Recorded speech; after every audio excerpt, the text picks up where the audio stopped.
Good morning students, welcome to shortcut. हम आज करने जा रहे हैं कहानी जिसका नाम है पानी और पुल। इसके जो लेखक हैं वो हैं महीप सिंह। तो ये जो कहानी है काफ़ी हद तक हमारे जो पार्टीशन जो हुआ था भारत और पाकिस्तान का, उस समय किस तरह से लोग जो थे एक जगह से दूसरी जगह पर जाने के लिए परेशान हुए, कितना बुरा माहौल था उस समय का, वो सब इस कहानी के द्वारा दर्शाने की कोशिश की गई है लेखक महीप सिंह के द्वारा। काफ़ी इंटरेस्टिंग स्टोरी है, दिल को छू जाने वाली स्टोरी है, तो ध्यान दीजिएगा। शुरू करते हैं इस कहानी को।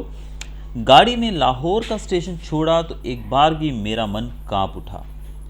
अब हम लोग उस ओर जा रहे थे जहां 14 साल पहले आग लगी थी, जिसमें लाखों जल गए थे और लाखों पर जलने के निशान आज तक बने हुए थे। मुझे लगा हमारी गाड़ी किसी गहरी लंबी अंधकारमय गुफा में घुस रही है और हम अपना सब कुछ इस अंधकार को सौंप दे रहे हैं। यानी कि गाड़ी से जो लेखक हैं वो लाहौर का जो स्टेशन है उसको छोड़कर आगे जा रहे थे किसी और जगह पर, और जैसे ही गाड़ी वहाँ से निकली इनका मन जो था वो कांपने लगा। यानी कि इनका मन बहुत ज़्यादा व्याकुल हो उठा और ये उस जगह पर जा रहे थे जहाँ पर 14 साल पहले आग लगी थी। उस आग में लाखों लोग जल गए थे और लाखों के जलने के निशान आज भी वहाँ पर हैं।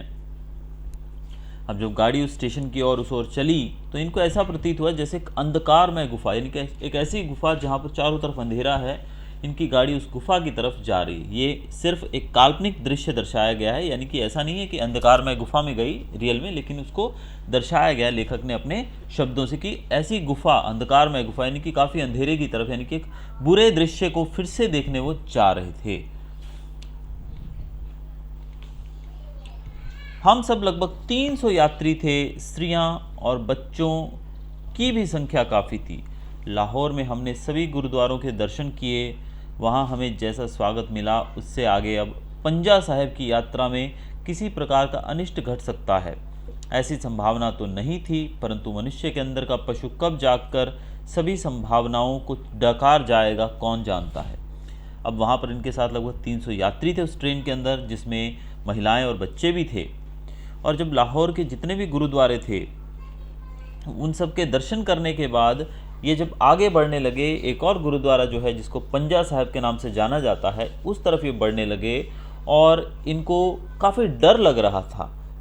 ऐसे तो इनका जो स्वागत किया गया था पाकिस्तान में वो काफ़ी अच्छे से किया गया था लोगों के द्वारा, यानी कि भारत पाकिस्तान की एक जो दोस्ती के रूप में काफ़ी अच्छे से इनकी मेहमान नवाजी की गई थी वहाँ के लोकल लोगों के द्वारा। लेकिन इनको काफ़ी डर लग रहा था, क्योंकि मनुष्य के अंदर का जो डर है वो कभी भी नहीं जा सकता है, और इंसान जो है कब अपनी मनुष्यता को, यानी कि मानवता को डकार जाए, कहा गया है यहाँ पर कि कब कौन क्या कर दे इसके बारे में कोई नहीं कह सकता। तो इस कारण से इनको काफ़ी डर लग रहा था वहाँ पर जाने में।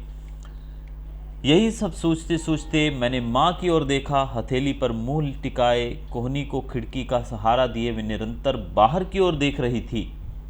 खेत कट चुके थे, दूर दूर तक सपाट धरती दिखाई दे रही थी। मुझे लगा माँ की आंखों में से उतरकर यह सपाटता मन में पूरी तरह छा गई है। फिर मैंने अपने डिब्बे के दूसरे यात्रियों की तरफ देखा। उन पर भी गहरी उदासी छा गई थी। समझ में नहीं आ रहा था कि एकाएक ऐसी उदासी सब पर क्यों छा गई है। अब ये बाहर की ओर देखते देखते इन्होंने माँ की ओर देखा। माँ जो थी वो हथेली पर अपना मुंह टिकाए हुए बाहर की तरफ देख रही थी, और बाहर जो खेत जो थे, चारों तरफ जो खेत थे वो कट चुके थे, यानी कि वहाँ पर फसल को काट लिया गया था। दूर दूर तक सपाट मैदान दिखाई दे रहे थे, और डिब्बे के जो दूसरे यात्री थे वो भी सब काफ़ी खामोश, काफ़ी उदासीन दिखाई दे रहे थे। अब समझ में नहीं आ रहा था कि ये उदासी क्यों है। अब एक्चुअल में ये लोग वही पाकिस्तान जहाँ पर ये लोग पहले रहते थे, अब वहीं पर दर्शन करने एक ट्रैवलर की तरह, एक टूरिस्ट की तरह गए हैं। तो ऑब्वियसली जब आप अपनी उस जगह पर जाओगे जहाँ पर आप पहले रहते रहे हो, जहाँ पर आपका बचपन गुजरा हो, जहाँ पर आपने जन्म लिया हो, तो ऑब्वियसली ये उदासी छाना स्वाभाविक है। तुम्हें तो रास्ता अच्छी तरह याद होगा, मैंने माँ का ध्यान तोड़ते हुए पूछा। सैकड़ों बार आना जाना हुआ होगा तुम्हारा। माँ मेरी ओर देखकर मुस्कुराई। वह मुस्कुराहट सब कुछ खोकर पाई हुई मुस्कुराहट थी। बोली, मुझे तो रास्ते का एक एक स्टेशन तक याद है, पर आज यह इलाका कितना बेगाना बेगाना सा लग रहा है। आज 14 साल बाद इधर से जा रही हूँ, पहले भी ऐसे ही जाती थी। लाहौर पार करते ही अजीब सी उमंग नस नस में दौड़ी जाती थी। सराई, हमारा गांव, जैसे जैसे निकट आता जाता, वहाँ की एक एक शक्ल मेरे सामने दौड़ जाती। स्टेशन पर कितने लोग आए होते। अब लेखक जो हैं महीप सिंह, वो अपनी माँ से पूछ रहे हैं कि माँ, तुम्हें तो यह रास्ता याद होगा। इनका जो गांव है उसका नाम है सराई, और ये उसी गांव की ओर जा रहे हैं। तो माँ ने कहा, वो इनकी ओर देख के मुस्कुराती है और कहती है कि मुझे तो रास्ते का एक एक स्टेशन याद है, लेकिन आज 14 साल बाद यहाँ आना हुआ है तो ये सब कुछ पराया लग रहा है, बेगाना बेगाना सब कुछ ऐसा लग रहा है, सब पराया हो चुका है। 14 साल बाद यहाँ आना हुआ है उनका दोबारा। और माँ जो है वो कहती है कि एक समय था जब यहाँ से मोस्टली जब जाना होता था तो सब कुछ अपना सा लगता था, और स्टेशन पर कितने लोग हमें लेने आते, कितने ही लोग हमें मिलते, और जैसे जैसे वो उस गांव के नज़दीक जा रहे हैं, उनके सामने उस गांव में रहने वाले हर एक व्यक्ति की शक्ल दौड़ जाती है, यानी कि वो उनके जहन में फिर से दौड़ रही हैं वही सब पुरानी चीज़ें, पुरानी बातें, क्योंकि उनका बचपन, उनकी जवानी वहीं गुजरी थी माँ की। और अब वो बुढ़ापे में एक बार फिर उस जगह पर एक अनजान शख्स की तौर पर, एक टूरिस्ट के तौर पर जा रही हैं। एक ऐसा देश जहाँ पर वो जन्मी पली थी, लेकिन आज वो उनको बेगाना सा प्रतीत हो रहा है। माँ की आंखों में 14 साल पहले की याद तरल हो आई थी। पिताजी ने अपना रोजगार उत्तर प्रदेश में ही जमा लिया था। हम सब भाई बहनों का जन्म पंजाब के बाहर ही हुआ था। मुझे याद है पिताजी तो शायद साल में एक आध बार ही पंजाब आते थे, पर माँ के 2-3 चक्कर ज़रूर लग जाते थे। हम में जो छोटा होता वह माँ के साथ जाता, और जब से मुझे याद है कि मेरी छोटी बहन ही उनके साथ जाया करती थी। उन दिनों पंजाब का विभाजन घोषित हो चुका था। पंजाब की 5 नदियों का जल उन्माद की तीखी शराब बन चुका था। माँ ने फिर पंजाब जाने का फैसला किया था। सभी ने ऐसे विरोध किया जैसे वे जलती आग में कूदने जा रही हूँ, और वह सचमुच आग में कूदने जैसा ही तो था। अब आगे बताया गया है कि माँ जो थी, जब ये बातें होने लगी कि माँ तुम्हें ये रास्ता तो याद होगा, तो ये सब बातें याद करते करते माँ की आंखों में जैसे वो पुराना जो बचपन था, उनका जो पुराने दिन थे, वो फिर से उनकी आंखों में ताज़ा हो गए। अब की बात की जाए तो माँ जो थी, पिताजी थे, उन्होंने उत्तर प्रदेश में अपना कारोबार जमा लिया था। सब भाई बहन वहीं रहते थे, उनका जन्म मतलब वहीं हुआ था। और पिताजी तो साल में कभी एक आधी बार भले पंजाब चले जाते, लेकिन माँ जो थी वो साल में 3-4 चक्कर ज़रूर लगाती थी, और उनके साथ जो सबसे छोटा बच्चा हुआ करता था वो ज़रूर जाता था। जब से इनकी छोटी बहन हुई थी तब से उनका ही आना जाना इनके साथ था। और उन्हीं दिनों पंजाब का विभाजन भी घोषित हो चुका था, यानी कि जो भारत और पाकिस्तान को विभाजन का मतलब होता है डिवाइड करना, पार्टीशन। तो भारत और पाकिस्तान का जब पार्टीशन हुआ तो पंजाब जो था उसके भी 2 टुकड़े हो गए। आपको बता दूं कि आधा पंजाब जो है वो भारत में है, और एक बहुत बड़ा हिस्सा पंजाब का पाकिस्तान के पास है। तो पंजाब का विभाजन घोषित हो चुका था, और पंजाब की जो 5 नदियाँ, पंजाब का नाम इसीलिए पंजाब पड़ा है, पंज मतलब होता है 5, पंजाबी में पंज को 5 कहते हैं, और आब का मतलब होता है पानी। तो पंज आब, क्योंकि वहाँ पर 5 नदियाँ बहती थी इसीलिए उसका नाम पंजाब था। और ये 5 नदियों का पानी जो था, ऐसा लग रहा था जैसे ये खारा हो चुका है, क्योंकि इनको बांट दिया जाएगा अब। और उसी दौरान माँ ने पंजाब जाने का फैसला किया, लेकिन पूरे घर वालों ने, सब लोगों ने ऐसे विरोध किया जैसे कि वो जलती आग में कूदने जा रही हूँ। पंजाब वो साल में 3-4 बार जाती थी अपने गांव, लेकिन इस बार जब उन्होंने पंजाब जाने की बात की तो ऐसा लगने लगा जैसे वो जलती आग में कूदने की बात कर रही हैं। ऐसे सब ने उनका विरोध किया, और देखा जाए तो सचमुच ऐसा ही था, क्योंकि उन दिनों जो माहौल था पंजाब का, अगर पंजाब जाया जाए तो आग में कूदने से कम में इसकी तुलना नहीं की जा सकती। अब सब लोगों ने विरोध किया माँ के पंजाब जाने के फैसले का, लेकिन पिताजी जो थे वो और बाकी लोग भी जानते थे कि माँ ने जब निश्चय कर लिया है तो उनको उनके निश्चय से हिला पाना, डिगाना, मतलब उनको अपने निश्चय से हिला पाना बिल्कुल भी पॉसिबल नहीं था। उन्होंने सबकी बातों को हंसकर टाल दिया। 20-22 दिनों में वह वापस आ गई। गांव के घर का बहुत सा सामान वे बुक कराई थी। अपने साथ वे अपना पुराना चरखा और दही मथने की मथनी ले आई थी।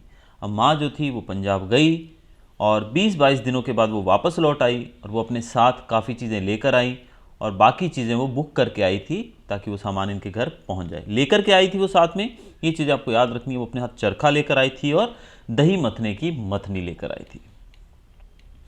फिर सारे पंजाब में आग लग गई। घर के घर, गांव के गांव और शहर के शहर उस आग में जलने लगे। आग रुकी तो लगा इधर तक सपाट फैली हुई ज़मीन अमृतसर और लाहौर के बीच से फट गई थी और उस पार का फटा हुआ हिस्सा बीच में गहरी खाई छोड़कर न जाने कितना उधर खिसक गया है। हम सब भूल से गए कि उस गहरी खाई के उस पार हमारा अपना गांव था। पक्की सड़क के किनारे पीछे की ओर एक नहर थी और पास की झेलम नदी अल्लड़ लड़की की तरह उछलती कूदती बहती थी। अब माँ जब वापस आ गई, उनके वापस आने के कुछ ही समय के बाद पंजाब जलने लगा। जलने लगा का मतलब यहाँ पर कि पंजाब का विभाजन हो गया, भारत का विभाजन हो गया, पाकिस्तान और भारत दो देश बन गए, जिस कारण से जो पार्टीशन किया गया, जो लाइन ऑफ कंट्रोल खींची गई कि ये हिस्सा पाकिस्तान में जाएगा और दूसरा हिस्सा भारत में रहेगा, उसके बाद चारों तरफ मार काट के दृश्य शुरू हो गए। यानी कि चारों तरफ हिंसा फैल गई। हिंदू मुस्लिम एक दूसरे के खून के प्यासे हो गए। अब चारों तरफ खून खराबा फैल गया। ये दृश्य जो हम बात कर रहे हैं, ये दृश्य काफ़ी सारी पुरानी मूवीज़ के अंदर भी दिखाया गया है और अगर हम मूवीज़ को थोड़ा देखें तो हमें आइडिया आएगा कि कितना ज़्यादा भयानक उस समय का दृश्य था। तो पंजाब जो था उसका बहुत बड़ा हिस्सा पाकिस्तान में चला गया और अमृतसर और लाहौर के बीच, यानी कि लाहौर जो कि अभी पाकिस्तान में है और अमृतसर जो भारत में है, इन दोनों के बीच ऐसा महसूस हुआ कि ज़मीन फट गई है।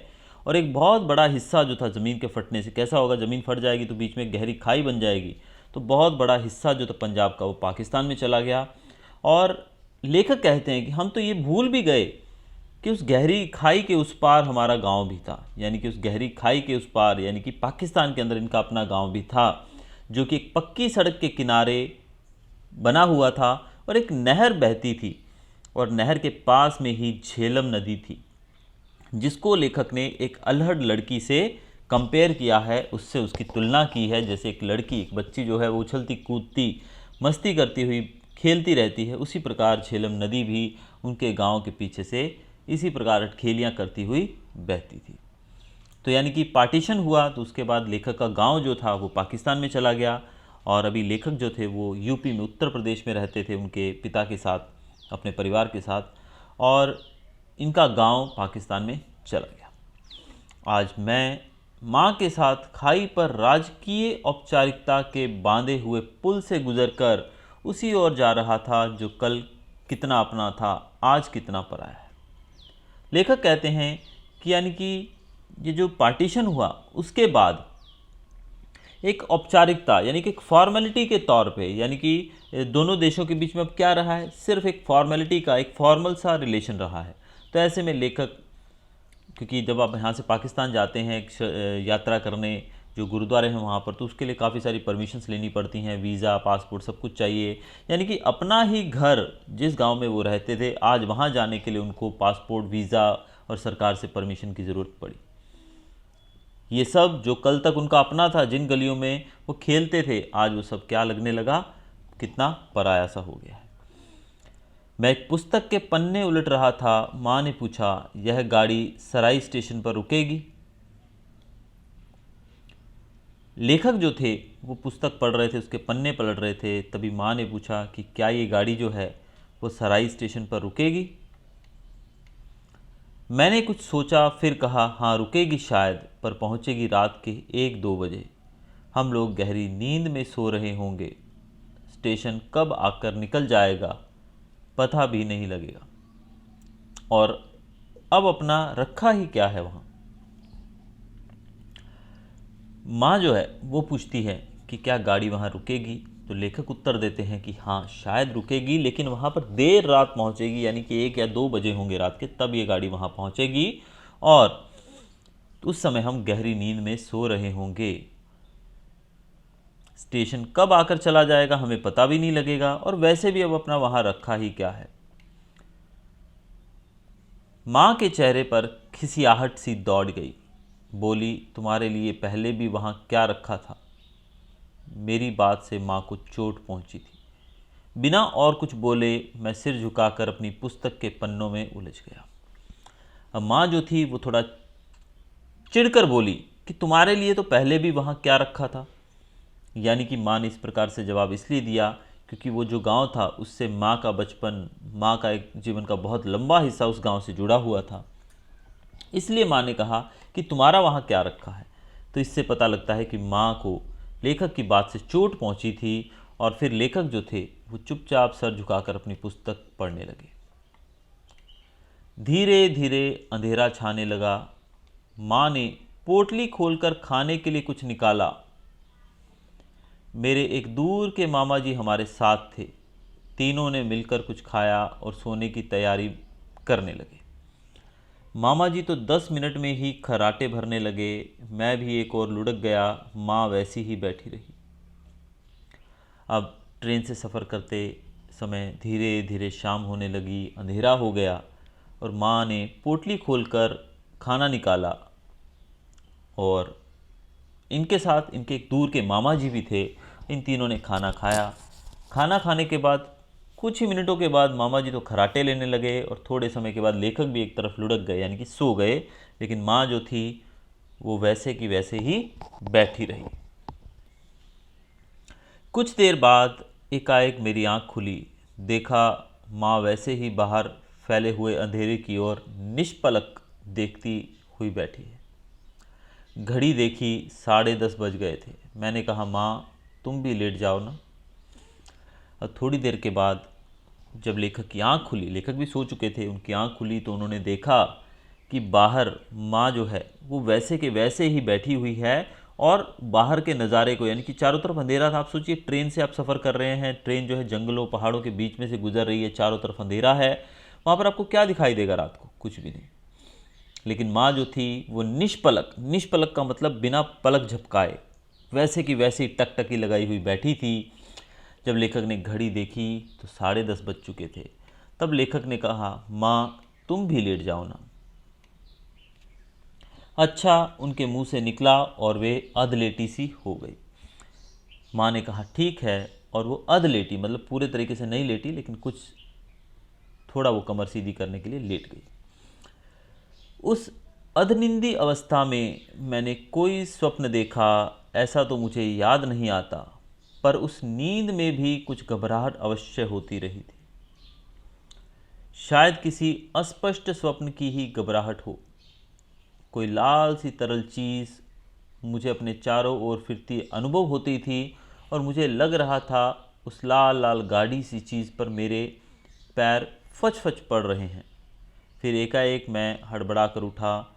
माँ मुझे झकझोर रही थी, और अजीब सी घबराहट और उत्तेजना से उनके हाथ कांप रहे थे। अब लेखक जो हैं वो कह रहे हैं कि वो अधनिधि, यानी कि उनको एक गहरी नींद। आप सोचिए कि ट्रेन के अंदर जब आप सफ़र करते हैं तो बहुत लोग होते हैं वो तो गहरी निद्रा में सो जाते हैं, लेकिन बहुत लोग हैं उनको नींद अच्छे से नहीं आती है। ऑब्वियसली हम घर पे नहीं होते इस वजह से। तो अधनिंदी यानी कि पूरे तरीके से वो नींद में नहीं थे। उसी दौरान ऐसा तो उनको लगा नहीं कि उन्होंने कोई स्वप्न देखा, लेकिन वो घबराहट बहुत ज़्यादा उनको होने लगी। ऐसे वो पहले कभी इस प्रकार के स्वप्न उनको नहीं आते हैं, सपने नहीं आते हैं, लेकिन आज वो काफ़ी ज़्यादा घबरा गए। उनके चारों तरफ ऐसा प्रतीत हुआ एक लाल गाढ़ी सी चीज़ है वो घूम रही है, और उस चीज़ के ऊपर इनके पाँव जो थे वो फच फच करके, यानी कि उस लाल चीज़ के ऊपर इनके पाँव पड़ रहे थे, और ये बहुत ज़्यादा घबराहट में थे, और ये हड़बड़ा कर उठे। और तब इन्होंने पाया कि माँ जो थी वो इनको उठा रही थी, झकझोर रही थी, और उनके हाथ काँप रहे थे। क्या है, देखो यह बाहर शोर कैसा है। मैंने बाहर झांक कर देखा। हमारी गाड़ी छोटे से स्टेशन पर खड़ी थी। प्लेटफॉर्म पर लैंप पोस्टों की हल्की हल्की रोशनी थी और अजीब सा कोलाहल वहाँ छाया हुआ था। एक बारगी मेरा रोया रोया कांप उठा। 14 साल पहले की अनेक सुनी सुनाई घटनाएं बिजली बनकर कौंध गई, जब दंगाइयों ने कितनी गाड़ियों को जहां तहां रोककर लोगों को गाजर मूली की तरह काट डाला था। मामा जी जागकर मेरा कंधा हिला रहे थे।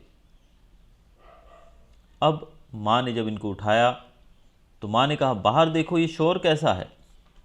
तो लेखक ने जब बाहर झांक कर देखा तो गाड़ी जो थी एक छोटे से स्टेशन पर खड़ी थी, रुकी थी, और प्लेटफॉर्म के ऊपर छोटे से लैंप जल रहे थे, छोटे छोटे हल्की रोशनी वाले, मध्यम रोशनी वाले, और हल्की हल्की रोशनी थी चारों तरफ। अब ये सब दृश्य देखकर इनका जो रोया रोया, इनका रोम रोम कांप उठा, क्योंकि 14 साल पहले ऐसी बहुत सारी घटनाएं सुनने में आती हैं कि 14 साल पहले यानी कि जब पार्टीशन हुआ था तो अनेक ट्रेनों को ऐसे रास्ते में रोक कर लोगों को गाजर मूली की तरह काट दिया गया था लोगों के द्वारा। और इसी दौरान इन्होंने देखा कि मामा जी जो थे वो भी जागकर इनके कंधे को हिला रहे थे। अरे क्या बात है। तभी मेरे कानों में आवाज़ पड़ी। उस भीड़ में से कोई चिल्ला रहा था, अरे इस गाड़ी में कोई सराई का है, यह कौन सा स्टेशन है। मैंने माँ से पूछा। माँ ने कहा, सराई, अपने गांव का स्टेशन। तभी इन्होंने कहा, अरे क्या बात है। तभी किसी की आवाज़ इनके कानों में पड़ी। कोई चिल्ला रहा था भीड़ से कि क्या इस गाड़ी में कोई इस गांव का है, सराई का। तो लेखक ने माँ से पूछा, ये कौन सा स्टेशन है। तो माँ ने कहा, ये सराई है, अपने गांव का स्टेशन। बाहर से फिर आवाज़ आई, अरे इस गाड़ी में कोई सराई का है। मैंने माँ की ओर देखा, उनके चेहरे पर पूर्ण आश्वस्तता थी। पूछो इनसे क्या बात है। मैंने खिड़की से गर्दन निकाली। बहुत से लोग घूमते हुए पुकार रहे थे, अरे कोई सराई का है। पास से जाते हुए एक आदमी को बुलाकर मैंने पूछा, क्या बात है जी, आप में कोई इस गांव का है। हाँ, हम हैं इस गांव के। माँ आगे आकर बोली, तुम सराई की हो। उस आदमी ने जोर देकर पूछा, हाँ जी। माँ ने इतना कहते ही स्टेशन पर चारों ओर शोर मच गया। इधर उधर घूमते हुए बहुत से आदमी हमारे डिब्बे के सामने जमा हो गए। फिर कई आवाज़ें एक साथ आईं। अब लेखक जो थे उन्होंने फिर से एक आवाज़ सुनी कि क्या कोई सराई का है। तो लेखक ने अपना सर जो था, गर्दन जो थी, वो खिड़की से बाहर निकाली और एक पास से जाते एक आदमी से पूछा कि क्यों पूछ रहे हो तुम लोग, की क्या बात है। तो उस आदमी ने फिर से पूछा, क्या तुम सराई के हो। माँ ने अंदर से जवाब दिया, हाँ हम सराई के हैं। उस व्यक्ति ने फिर से जोर देकर पूछा कि क्या तुम सराई की हो। माँ ने कहा, हाँ जी। और इतना कहते ही स्टेशन के चारों तरफ शोर मच गया और लोग जो थे वो डब्बे के सामने जमा हो गए और फिर बहुत सारी आवाज़ें एक साथ आईं। हम सराई के ही हैं, माँ ने जोर देकर कहा। इसी गांव के उपस्थित जन समुदाय में एक कोलाहल सा हुआ। किसी की आवाज़ आई, तुम किसके घर से हो। माँ ने मेरी ओर देखा। मैंने कहा, मेरे पिता का नाम सरदार मूला सिंह है, यह मेरी माँ है। तो लोगों ने, जो भीड़ इकट्ठी हुई थी उनके डिब्बे के पास, उनमें से लोगों ने पूछा कि तुम किसके घर से हो, यानी कि तुम कौन से परिवार से हो। तो माँ ने मेरी ओर देखा, माँ ने इनकी ओर देखा। तब लेखक जो थे वो कहने लगे कि मेरे पिताजी का नाम सरदार मूला सिंह है और ये मेरी माँ है। तुम मूला सिंह के बेटे हो। कई लोग एक साथ चिल्लाए, तुम मूला सिंह की बीवी हो, रवेल सिंह की भाभी, कैसे हैं सब लोग। कहते कहते कितने ही हाथ हमारी ओर बढ़ने लगे। लोग हमारे संबंधियों में सबकी कुशल क्षेम पूछते हुए अपने हाथ की पोटलियां मुझे और माँ को थमाते जा रहे थे। मैं और माँ गुमसुम से उन्हें ले लेकर अपनी सीट पर रखते जा रहे थे। देखते देखते हमारी बर्थ कपड़ों की छोटी छोटी पोटलियों से भर गई। अब यहाँ पर जब उन्होंने बताया कि मैं सरदार मूला सिंह का बेटा हूँ और ये मेरी माँ है, तो लोग जो थे बाहर डिब्बे के इकट्ठे हुए थे, जो उस गांव के जो लोग थे सराय के, वो पूछने लगे, तुम मूला सिंह के बेटे हो। और बहुत लोग ऐसे चिल्लाने लगे कि तुम उसकी बीवी हो, यानी कि उनके भाई का नाम था रवेल सिंह, तो रवेल सिंह की तुम भाभी, यानी कि जो भी रिश्ते में लोग उनके रिश्तेदारों को जानते थे वो सब उनका नाम लेकर उनके बारे में पूछने लगे कि वो सब लोग कैसे हैं, इनके सगे संबंधियों के बारे में पूछने लगे। और पूछते पूछते वो इनके हाथ में पोटलियाँ पकड़ाने लगे और पोटलियाँ ले लेकर ये अपनी सीट पर, अपने बर्थ में, अपने डिब्बे में रखते गए। और देखते ही देखते इनका जो पूरा डब्बा था वो पोटलियों से भर गया। मैं हक्का बक्का सा यह देख रहा था। माँ अपने सिर का कपड़ा बार बार संभालती हुई हाथ जोड़ रही थी। खुशी से उनके होंठ फड़फड़ा रहे थे।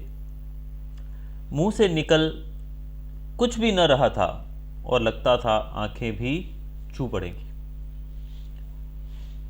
अब ये सब देखकर जो लेखक हैं वो हक्के बक्के रह गए।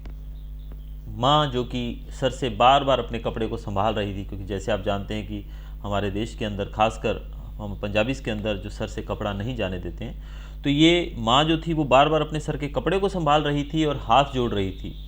वो इतनी खुश थी कि उनके होंठ जो थे वो फड़फड़ा रहे थे, लेकिन मुंह से एक भी शब्द नहीं निकल रहा था। ऐसा प्रतीत हो रहा था जैसे उनकी आंखें भी चू पड़ेंगी, यानी कि आंखों से पानी गिरने लगेगा। वहीं खड़े गार्ड ने हरी लालटेन ऊपर उठाई और कोट की जेब से सीटी निकाली। मैंने देखा 3-4 आदमियों ने उसे पकड़ लिया। अब देखिए कितना जो गहरा एक दृश्य दर्शाया गया है यहाँ पर, कि जो गार्ड थे, गार्ड ने हरी लालटेन दिखाने के लिए, ताकि गाड़ी को जाने का सिग्नल दिया जाए, उसने अपनी जब लालटेन उठाई हरी, ताकि वो गाड़ी को जाने के लिए कह सके और सीटी बजा सके, वो जब ऐसा करने लगा तो वहाँ पर खड़े 3-4 आदमियों ने उसे पकड़ लिया और क्या कहने लगे वो, अरे बाबू 2-4 मिनट और खड़ी रहने दो गाड़ी को, देखता नहीं ये बीवी इसी गांव की है। और एक ने उसका लालटेन वाला हाथ पकड़कर नीचे कर दिया। अब लोगों ने उसको पकड़ लिया कि वो हरी झंडी ना दे सके, ट्रेन को जाने का परमिशन ना दे सके, सिग्नल ना दे सके, ताकि वो ट्रेन वहाँ से जाए। और उनसे कहने लगे कि बाबू तुम देखते नहीं हो, ये जो बीवी है ये इसी गांव की लेडी है रहने की। यहाँ पर बीवी का मतलब महिला से है, कि ये जो बीवी है, ये महिला जो है ये इसी गांव की है। और एक आदमी ने तो उसका लालटेन वाला हाथ पकड़ कर ही नीचे कर दिया। भरजाई सरदार जी कैसे हैं? भरजाई शब्द जो है ये भाभी के लिए यूज़ किया जाता है पंजाबी में। तो भरजाई सरदार जी कैसे हैं, यानी कि आपके हस्बैंड कैसे हैं, उन्हें क्यों नहीं लाई पंजे साहब के दर्शन कराने? एक बूढ़ा सा मुसलमान पूछ रहा था। एक बुजुर्ग मुसलमान ने पूछा, भरजाई सरदार जी कैसे हैं, आप उन्हें क्यों नहीं लाए पंजा साहब के दर्शन कराने के लिए? माँ ने दोनों हाथों से सिर का कपड़ा और आगे कर लिया। उनके मुंह से धीरे से निकला, सरदार जी नहीं रहे। माँ ने अपने कपड़े को और आगे किया सर पे, और फिर धीरे से उनके मुंह से निकला कि सरदार जी नहीं रहे, यानी कि मूला सिंह जो इनके पिता थे लेखक के, वो भी नहीं रहे। क्या मूला सिंह गुजर गए? क्या हुआ था उन्हें? माँ चुप रही। मैंने जवाब दिया, उनसे पेट में रसोली हो गई थी, एक दिन वह फूट गई और दूसरे दिन पूरे हो गए। तो लेखक ने जवाब दिया कि उनके पेट में रसोली हो गई थी और जब वो फूट गई तो दूसरे दिन उनकी मौत हो गई। ओह, बड़े ही नेक बंदे थे, खुदा उन्हें अपनी दरगाह में जगह दे। उनमें से एक ने अफसोस प्रकट करते हुए कहा। कुछ क्षणों के लिए सब में खामोशी छा गई। भरजाई तेरे बच्चे कैसे हैं? अब उनकी मौत की खबर सुनकर, सरदार मूला सिंह के मौत की खबर सुनकर जो लोग थे वो सब शांत हो गए। उनमें से एक व्यक्ति बोला, बड़ा ही नेक बंदा था वो, भगवान उन्हें अपनी दरगाह में जगह दे, यानी कि भगवान उनको स्वर्ग में जगह दे। और थोड़े समय के लिए सब तरफ खामोशी छा गई। फिर किसी ने पूछा, भाभी तेरे बच्चे कैसे हैं? वाहे गुरु जी की कृपा है, सब अच्छे हैं, माँ ने धीरे से कहा। तो माँ ने कहा कि सब अच्छे हैं, सब ऊपर वाले की कृपा है, अल्लाह उनकी उम्र दराज करे। कई आवाज़ एक साथ उठी, तो बहुत सारे लोगों ने एक साथ कहा, भगवान उनको लंबी उम्र दे। भरजाई तुम अपने बच्चों को लेकर यहाँ आ जाओ, किसी एक ने कहा, और कितनों ने दोहराया, भरजाई तुम लोग वापस आ जाओ, वापस आ जाओ। प्लेटफॉर्म पर खड़ी कितनी आवाज़ें कह रही थी, वापस आ जाओ, वापस आ जाओ। तो उनमें से किसी ने कहा कि भरजाई तुम अपने बच्चों को लेकर यहाँ पर वापस आ जाओ। और यही जो सेंटेंस था ये बहुत सारे लोगों के द्वारा दोहराया गया कि तुम वापस आ जाओ। मैंने सुना मेरे पीछे खड़े मामा जी कुढ़ते हुए कह रहे थे, हूँ बदमाश कहीं के, पहले तो मार मार कर यहाँ से निकाल दिया, अब कहते हैं वापस आ जाओ लुच्चे। पर प्लेटफॉर्म पर खड़े लोगों ने उनकी बात नहीं सुनी थी। वे कहे जा रहे थे, भरजाई तुम अपने बच्चों को लेकर वापस आ जाओ। बोलो भरजाई कब आओगी, अपना गांव तो तुम्हें याद आता है, भरजाई वापस आ जाओ। तो जब वो वापस आने की बात कर रहे थे तो पीछे मामा जी जो थे इनके जो डिब्बे में, वो पीछे से कह रहे हैं, बदमाश कहीं के, पहले तो मार मार कर हमें यहाँ से निकाल दिया, अब वापस आने की बात कर रहे हैं, ये तो सब लुच्चे हैं, लेकिन उनकी बात जो थी वो बाहर नहीं पहुंची। लोग फिर से वही दोहरा रहे थे कि तुम वापस आ जाओ, तुम्हें अपना गांव तो याद आता ही होगा, तुम वापस आ जाओ। देखना कौन है गेट पे।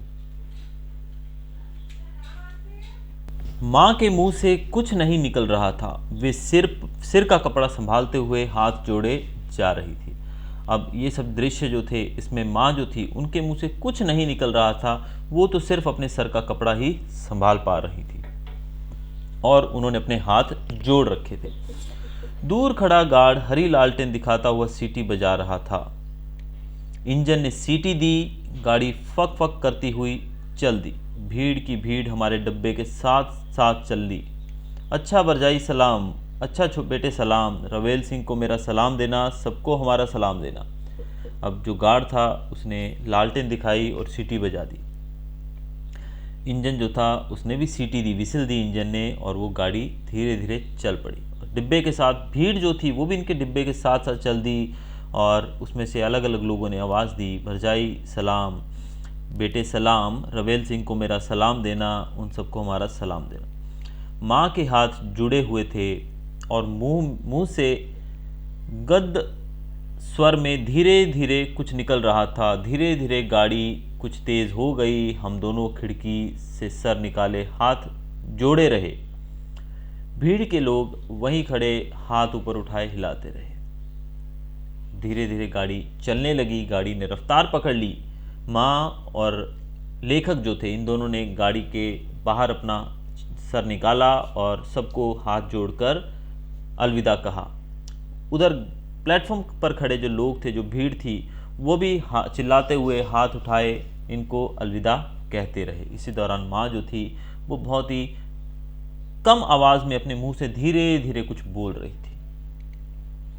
गाड़ी स्टेशन के बाहर निकल आई तो मैंने बर्थ से पोटलियां हटाकर एक और की और माँ से कुछ कहने के लिए उनकी ओर देखा।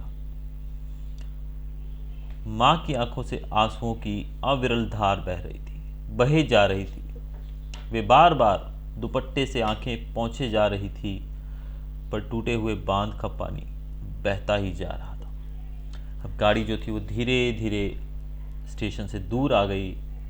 सब वहीं छूट गए पीछे लोग, और उस बर्थ के अंदर जो पोटलियां थी उनके पास, उन पोटलियों को साइड में करते हुए लेखक ने अपनी माँ की ओर देखा तो माँ की आंखों से आंसू बह रहे थे। वो बार बार दुपट्टे से अपने आंसू पोंछ रही थी, लेकिन एक टूटे हुए बांध का पानी जो था उसको कोई रोक नहीं सकता है। उसी प्रकार माँ जो थी, उनकी आंखों से जो पानी था उसको रोक पाना संभव नहीं था।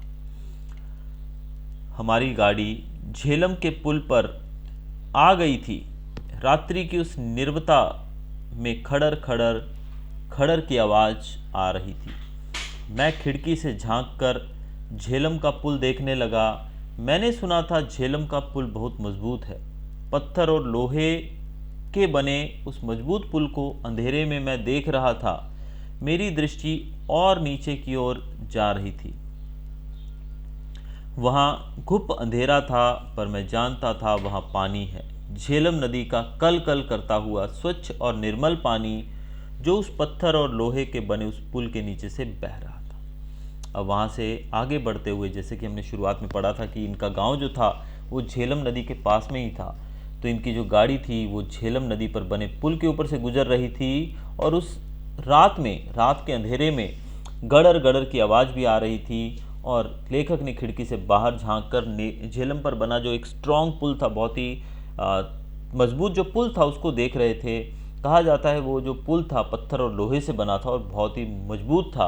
अंधेरे में लेखक उस पुल को देख रहे थे और लेखक की नज़र नीचे, जहाँ पर एकदम पुल तो काफ़ी ऊंचा रहता है, तो जो गहराई में इनकी नज़र पड़ी, जहाँ पर खूब अंधेरा था, बहुत अंधेरा था, लेकिन उस अंधेरे के अंदर लेखक जानते थे कि झेलम नदी का पानी वहाँ पर बह रहा है, जो कि कल कल करता हुआ स्वच्छता और निर्मलता से भरा हुआ वो पानी बह रहा है, जो कि पत्थर और लोहे के बने उस पुल के नीचे से गुजर रहा है। तो ये थी हमारी कहानी, और इसमें हमने देखा कि किस प्रकार से लेखक ने उनकी जो यात्रा थी पाकिस्तान की, उसका वर्णन बड़े सुंदर दृश्यों में किया है, बड़े सुंदर शब्दों में उसका वर्णन किया है। Hope you enjoyed the video. Thanks for watching.